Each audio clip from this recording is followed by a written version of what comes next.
Eh? We do.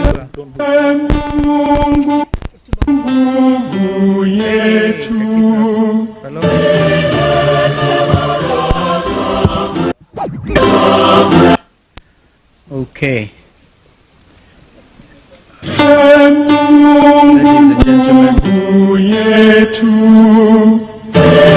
and gentlemen, everything here. So it is in order for us to wish our media fraternity a very happy New Year, and all of us Kenyans. We had occasion to do that. We issued a statement on the 30th of December as our New Year message to the country. And I think after that, President RUTO issued a similar end of the year thing himself from Kisii State Lodge. So this is a statement by the people. The Honorable Eugene Wamalwa will probably join us at some stage. If he doesn't, he's busy trying to prepare his party's offices, not very far from here. But we have his understanding that we can continue. My brother Jeremiah Kioni, the Secretary General of Jubilee, is with us. We also have former Governor Waititu, and we have senators here, as you can see. The Senate Minority Leader, Senator Fukitui, Kanombua. We have ranking members like Mheshimiwa member for Dr. Makali from Kitui Central. We have Senator Maanzo here, Senator Agnes Kavindu, and Mheshimiwa Mule, a ranking member. He's right here behind me, member for Matungulu. Mheshimiwa Kimilu, member for Kaiti. Where is Mheshimiwa Kimilu? Yeah, he's right here. Yeah, I'm taller than him. Mheshimiwa Mawade, member for Embakasi South, and a team of MCS from there. Mheshimiwa Mwalika. Where is Mheshimiwa Mwalika? Ah, that one is tall. It's okay. Member for Gitui Rural.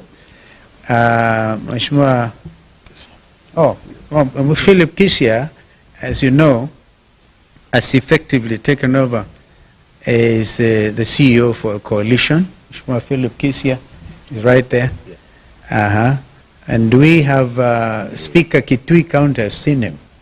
Kitui County Assembly, I've seen him. And MCS from Kitui can also raise their hands. We've seen them. MCS Nairobi. Yeah, well done. Machakos MCS, I think there are some here. Very good. Actually, the reason I say that, because it's the tail end of my statement. I'll be talking about Honorable Farah Maalim, and he's been a party member for Wiper. So you see a representative group of members of that party. Fellow Kenyans, let us first pay tribute to three immediate Kenyans who left their marks on our republic. Professor Abdallah S. Bujra passed away on January 7th, 2025. Professor Bujra was a gallant son of Kenya and Africa and made great contribution to African integration and leadership and cutting-edge thinking on African development. Like the late Professor Ali Mazrui, Professor Bujra was recognized and appreciated outside Kenya's borders more than within. He served the continent as the first full-time executive secretary of the Council for the Development of Economic and Social Research in Africa, one of the premier research institutions in our continent, as well as the Organization of African Union, OAU, as it then was, in various capacities, including as a CEO of the International Panel of Eminent Personalities between 1998 and 2000. He was a founding director of boards of Muhuri and Katiba Institute in Kenya. Russian Wara was an incredible writer who sadly passed away this week from a battle with cancer. Her words, printed and written every week in different publications, both home and abroad, left a lasting impression, speaking truth to the heart. Whatever the subject, Russian questioned and demanded accountability. She was one of a kind, and compromising and apologetic in Kenyan.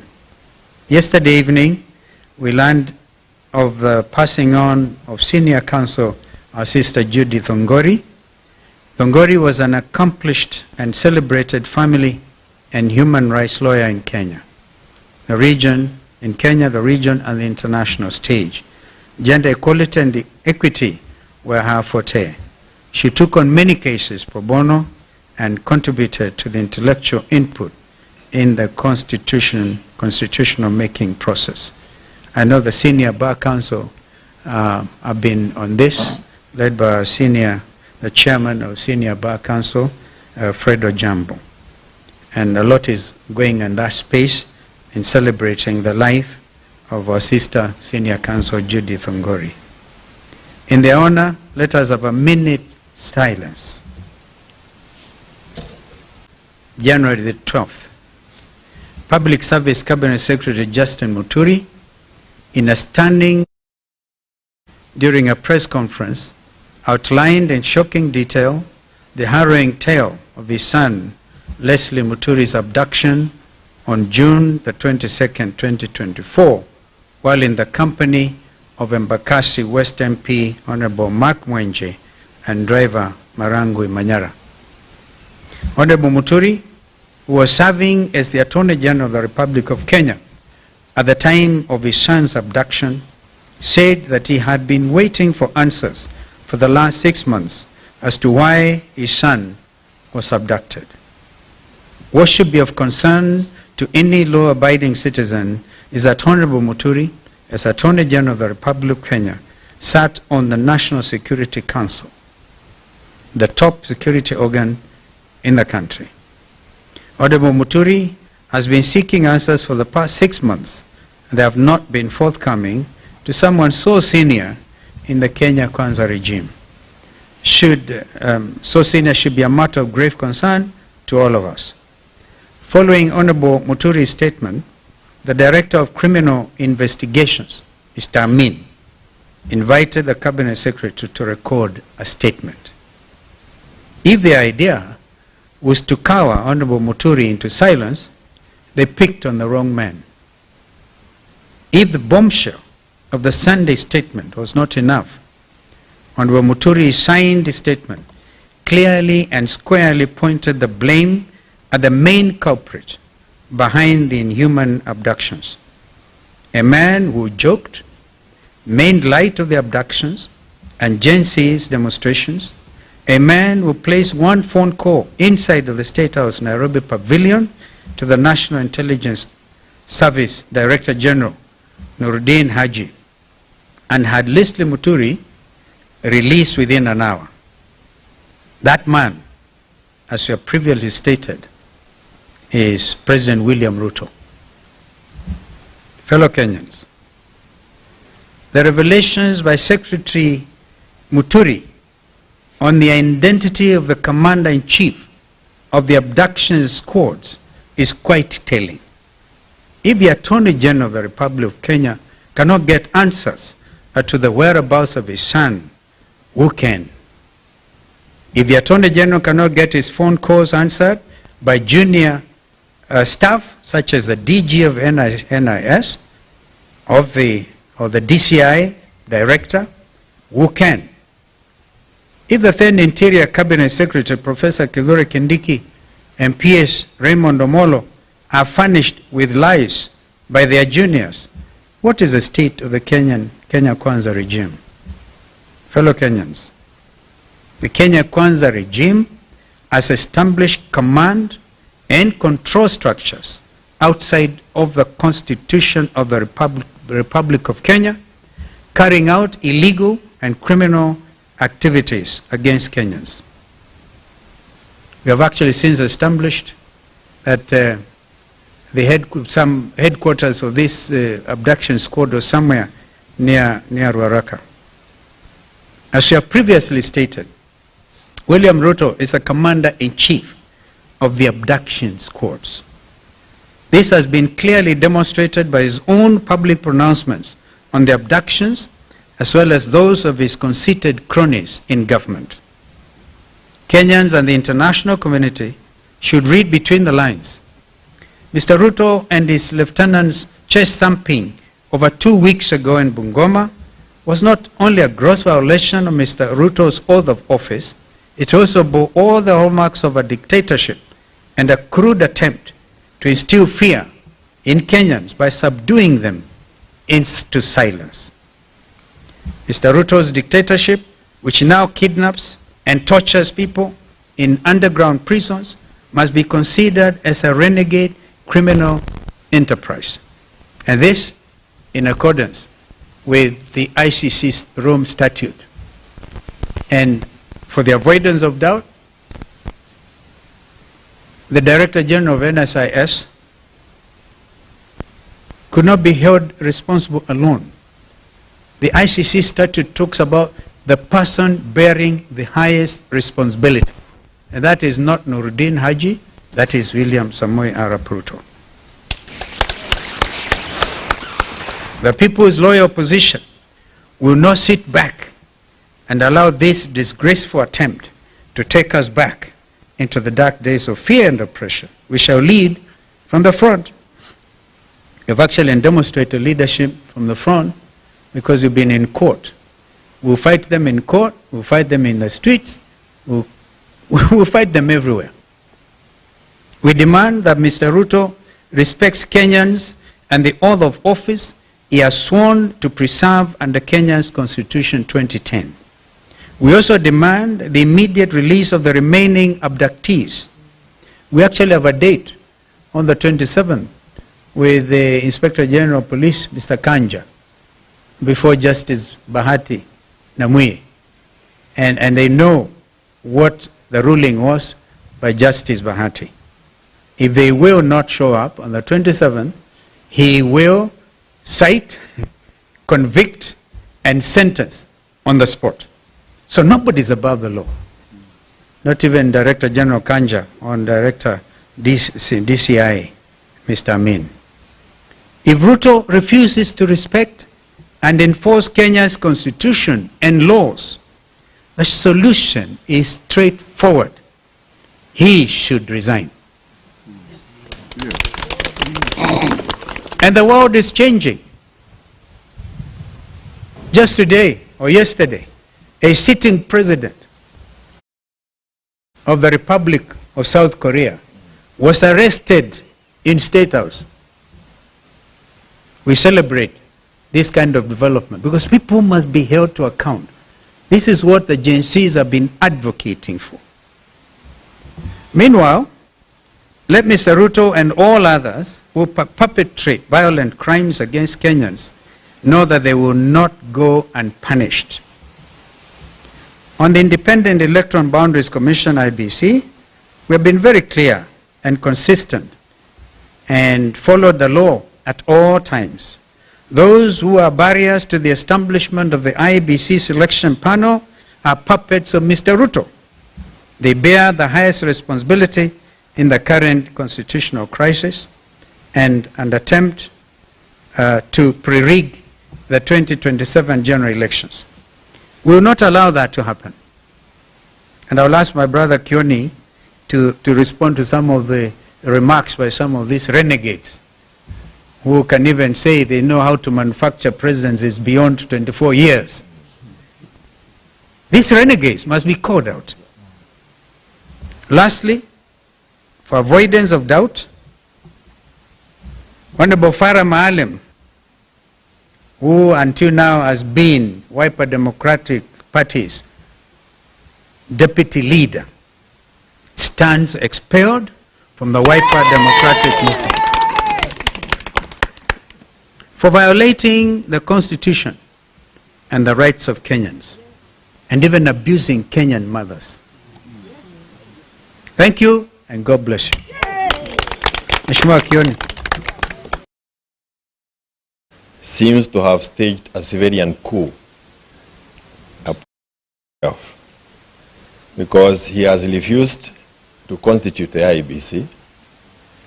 It's been confirmed here by Muturi that the abductions were really under his command, because he's the one who made the call and the young man was released.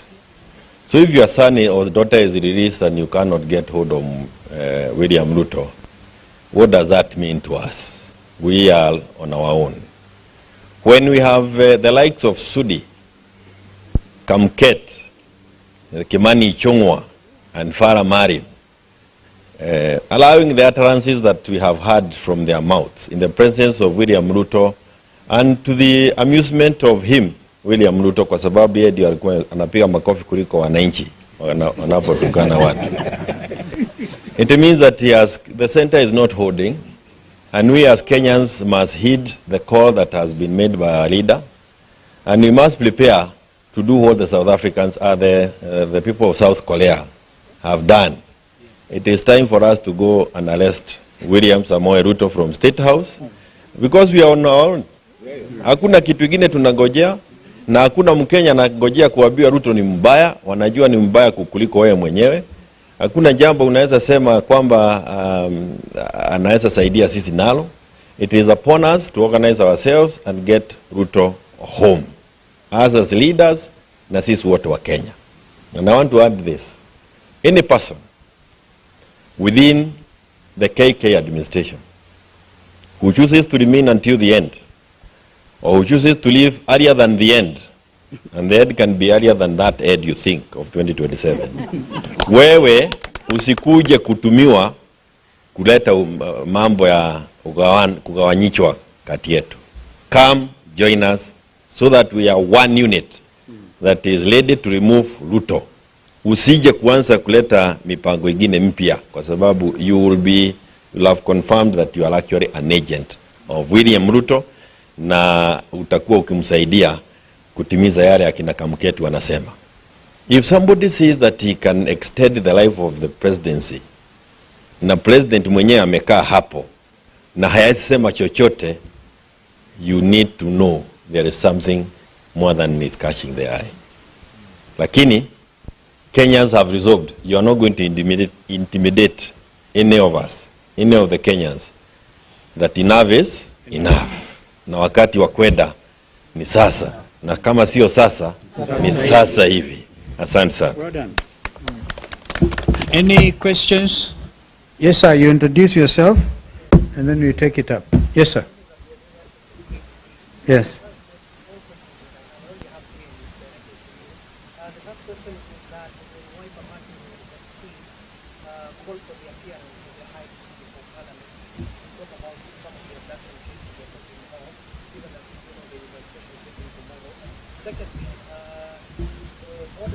Given to the members of parliament, there are some MPs who are threatening to impeach the public. We have witnessed some of nominated members of parliament, even sitting member of parliament, where they were even expelled from the house, but yet till today they are still there. So how different will it be for Farah Mali? Okay.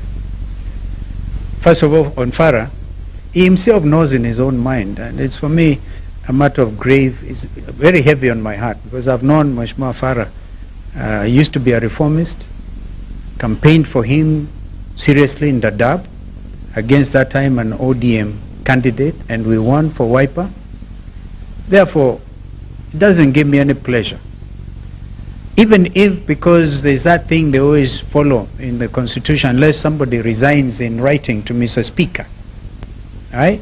He will still sit there, like those renegade Jubilee MPs who are expelled. We know this.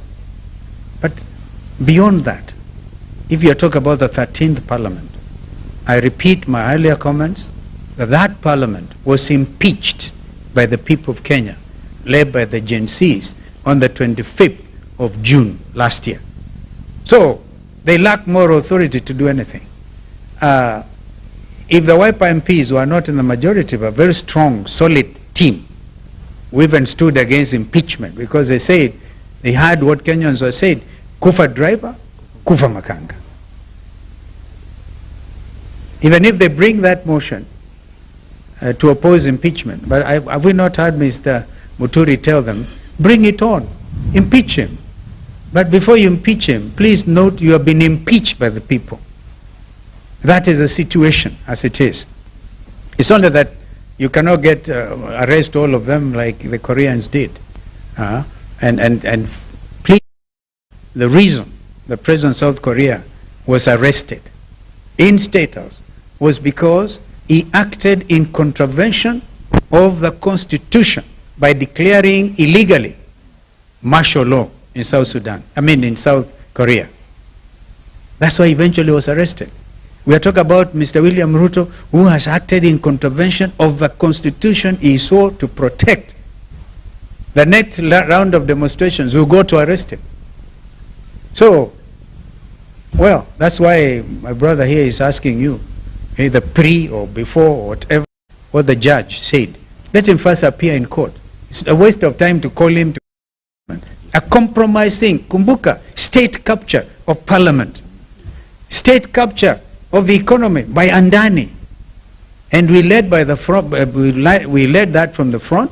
We went to court, and William Ruto was forced to cancel those Adani deals, but there are some still standing. Like the health sector is still state captured by Andani. We know these things. So there's a lot of work to be done. Yes, sir. Oh, another Kimani Ngunjiri. Yeah, we know one. Yes, sir. Yeah.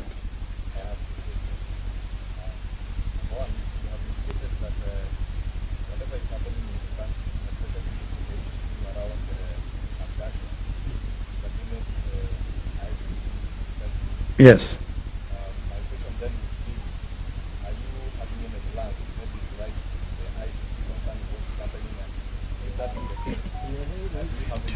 Ngunjiri, Kenyans have gone ahead of me and ahead of us. 55,000 of them have directly petitioned the International Criminal Court. So this is serious, and I'm very proud to be a Kenyan at this time, because nobody is going to mess you up, ukiona. Nobody is going to preach fear to you. Nobody is going to even abduct you and think you are subdued, right? So, and I hope, by the way, before the 27th, the Mlolongo 4 will have been produced as well. And since it's Mr. William Ruto who makes a cause and they are released, let him also make another call, release them.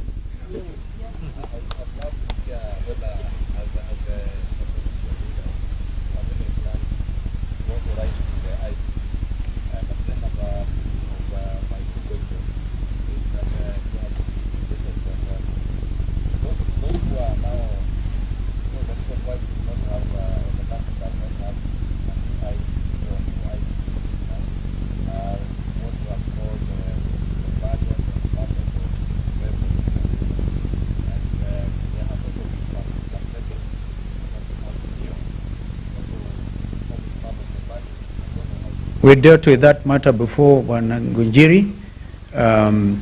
If you're referring to Kokimuli's candidature, right, that was already given green light by a high court judge, and then those puppets we are making reference to went on appeal.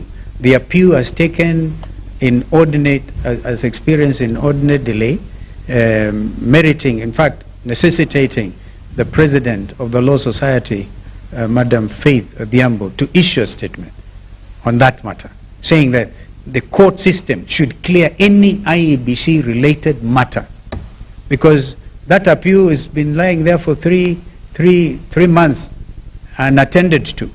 But I gather the matter is coming up, I think, on the 21st now. Let us hope it gets cleared once and for all. If Kokimoli loses, fine.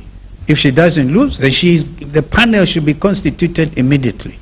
Remember, we said, if by March there's no IBC, we will go to the streets, because these people are trying to pre-rig the 2027 election. On ICC, we have no problem. In fact, I think Paul Mwangi, dealing with the 2023 demonstrations, remember we lost over 65 Kenyans, and we wrote to the ICC. We are likely, we can combine all this now, and I thank you, Ngunjiri. We will take this up, but we need to consult with Paul Mwangi and compile a very strong thing. This here, a criminal enterprise established, which is clearly in accordance with the stipulations under the Rome Statute. Yes, Madam.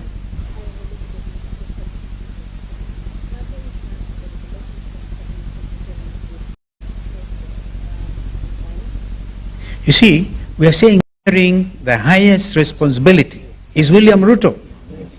I saw the headline in the Standard calling Nuruddin the chief abductor. It is Ruto who is the chief abductor.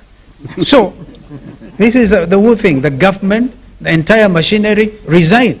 They got now his deputy president, Kindiki Kithure, poor fellow, was meant to lie. Hey, ajabu ya Kenya. But this is clearly now where we are, and I think this is unstoppable. Kenyans now know the truth, and they are not going to sit and be intimidated anymore. Kwa hivyo, wa Kenya, tujitayarishe. Asanteni.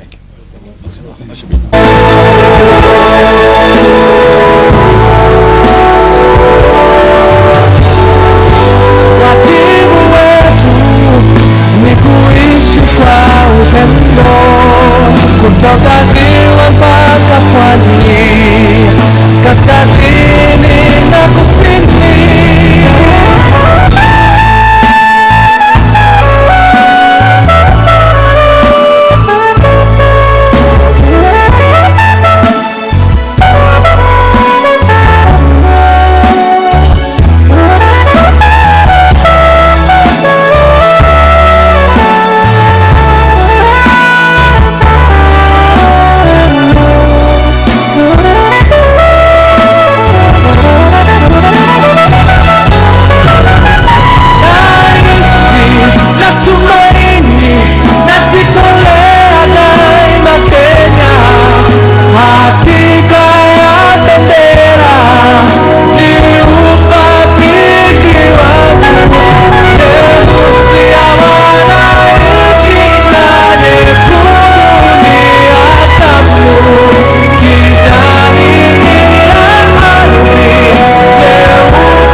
Ninaweza sema Diombi ilikuwa race, ilikuwa kali.